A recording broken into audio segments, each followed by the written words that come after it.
Well, hey guys, Thorzax here, and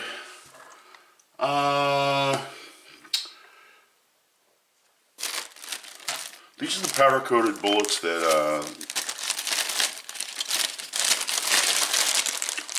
Loads of Bacon has sent me, and these ones here are just plain run-of-the-mill powder coating on there. What I did do is I took it one step further, and what I did is I went ahead and I used Rooster Jacket on some of them and see if that helps with performance. So all the shooting on this is going to be done out of my Springfield Armory range officer pistol. Which, by the way, it's a great pistol. I mean, for the money, I don't think you can get a better pistol. $750, $800 range. It's got the Bomar rear sight, tall front sight that's interchangeable. It's dovetailed in. Overall, it's a great pistol for what you're buying. For what you're paying for. Now, this has a snap cap in it. I always keep a snap cap in it. So here's our snap cap. Put it down in there. Alright.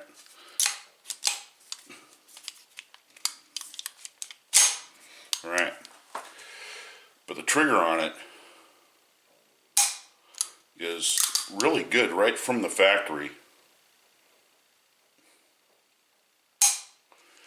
One thing that Springfield was trying to do with this pistol is they were trying to make an affordable alternative to what was out there for DCM guns.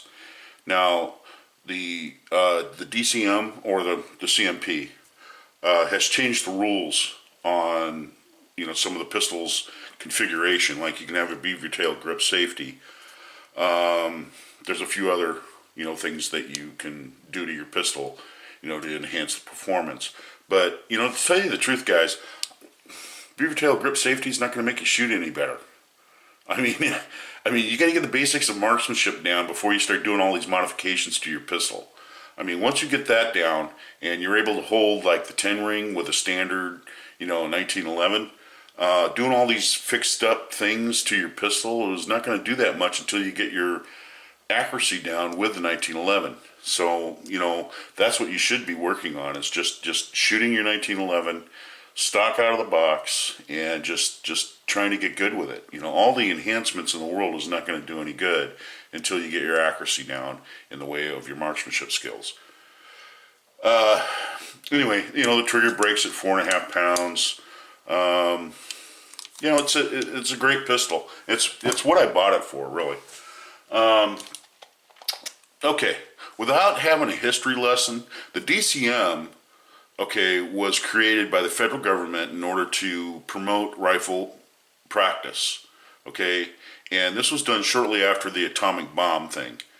And what they wanted to do is they wanted to have a program that was designed for the citizen to go ahead and get rifle practice with military type rifles, and make it affordable for everyone, so that the average Joe out there could be armed.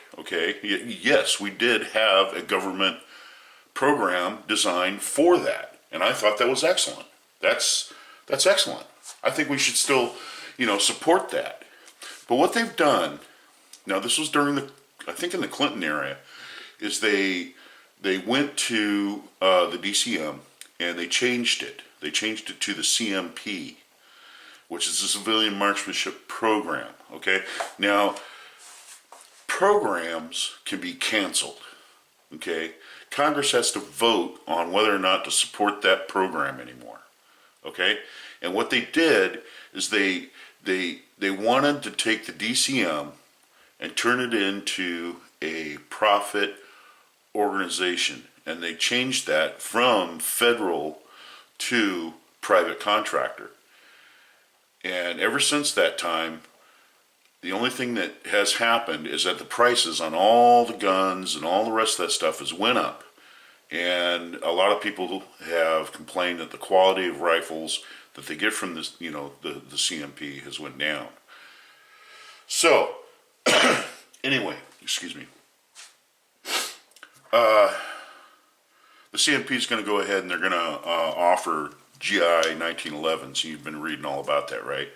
Now, do I expect that you're going to be able to go out there and buy a GI 45 for, $400? I don't think so.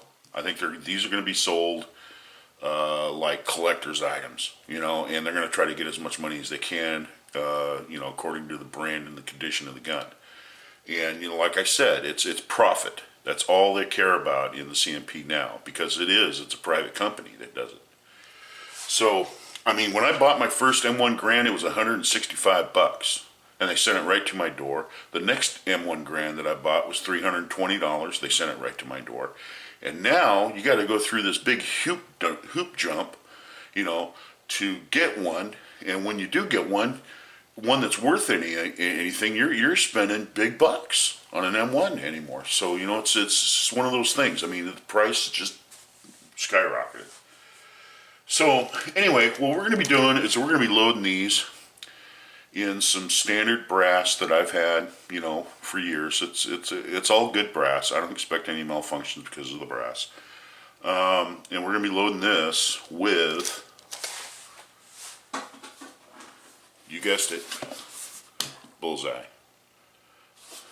We're going to be using this, we're going to be using 4.8 grains of Bullseye per shot. 4.8 grains is the load. That's the load that guys shot during CMP or DCM matches when they hand loaded their own ammunition. That's another thing too about the DCM. When they ran it, you went to a EIC, which is Excellence in Competition match, which was the national match course, 10 rounds slow fire, 10 rounds of time fire, and 10 rounds of rapid fire. And they supplied the ammo. They gave you a box of ammo, and if you didn't have a gun, you could check a gun out at the truck. And you just hand them your driver's license, they'd hand you the gun, you go and take your place on the relay and then shoot the match, and then afterwards you just hand the gun back in and they go ahead and give you your license back, and they give you a match grade, gun in order to shoot. So it was a good deal, I think it was only like $10 to shoot it. So, at any rate, so that's the load. Uncle Jim went and brought something up.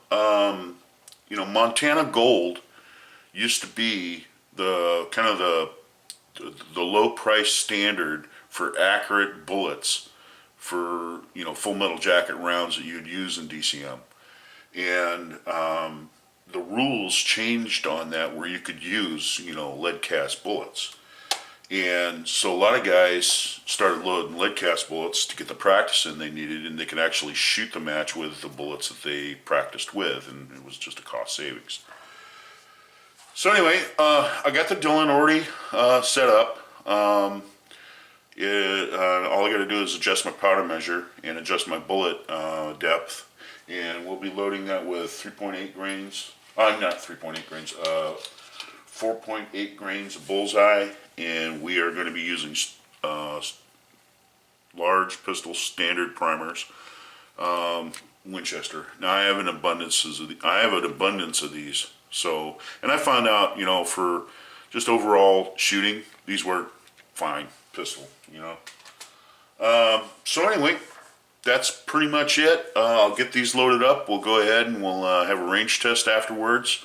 When we get out to the range, as it is right now, we've got probably about 4 inches of snow on the ground, and so might be a little while until we get to the range. But I'll get all these loaded up, and that's going to be, that's going to be my test for these. I'm going to load up all of these and then shoot them next to each other. I'm going to compare the ones that are not wrist or jacketed to the ones that are, and see if that makes a difference in accuracy.